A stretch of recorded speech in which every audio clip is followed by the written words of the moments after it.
Viral WNI Keisha Shiva bergabung menjadi tentara Amerika Serikat. Terkait hal itu, Menteri Hukum Supratman Andi Aktas buka suara pada Kamis 22 Januari yang menegaskan keterlibatan Keisha Shiva harus diverifikasi terlebih dahulu. Pasalnya, WNI tidak boleh menjadi tentara asing kecuali mendapat izin dari Presiden. Bahkan status kewarganegaraan WNI otomatis akan hilang. Belakangan ini, publik dikejutkan oleh satu kabar yang viral. Seorang warga negara Indonesia disebut bergabung dengan tentara Amerika Serikat.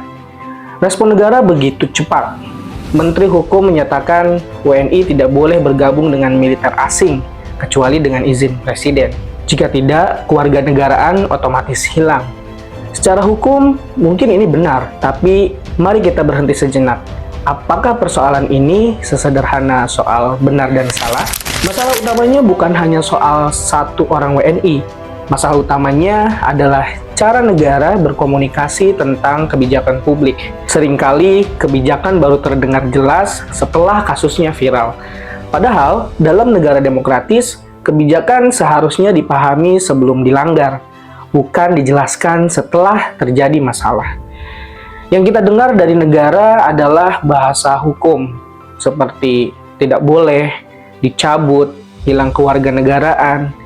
Ini framing yang tegas, tapi juga dingin. Sayangnya, publik tidak diajak untuk memahami beberapa poin yang mungkin perlu dijelaskan tentang kenapa WNI dilarang bergabung dengan militer asing, atau apa sih resikonya bagi kedaulatan negara, lalu bagaimana dengan WNI diaspora yang hidup dan bekerja di luar negeri.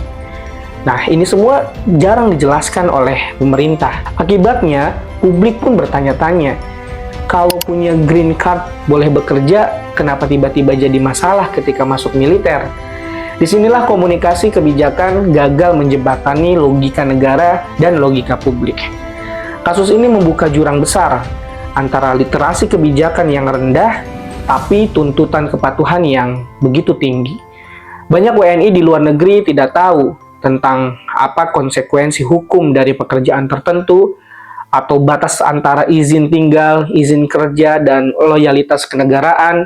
Dan sayangnya, negara hadir bukan sebagai pendidik, melainkan sebagai hakim. Ini tentu berbahaya, karena negara yang hanya hadir untuk menghukum akan kehilangan kepercayaan warga negaranya.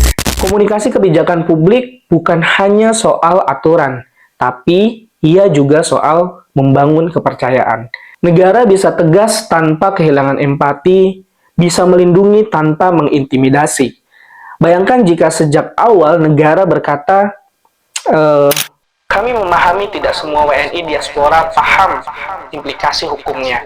Karena itu, kami akan memperkuat edukasi dan pendampingan. Misalkan negara berbicara seperti itu.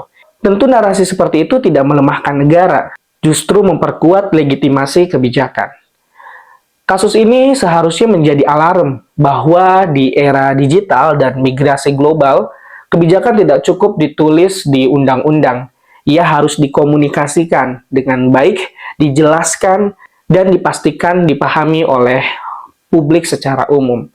Karena kebijakan publik yang baik bukan hanya yang bisa menghukum, tapi yang mampu mencegah kesalahan sejak dini.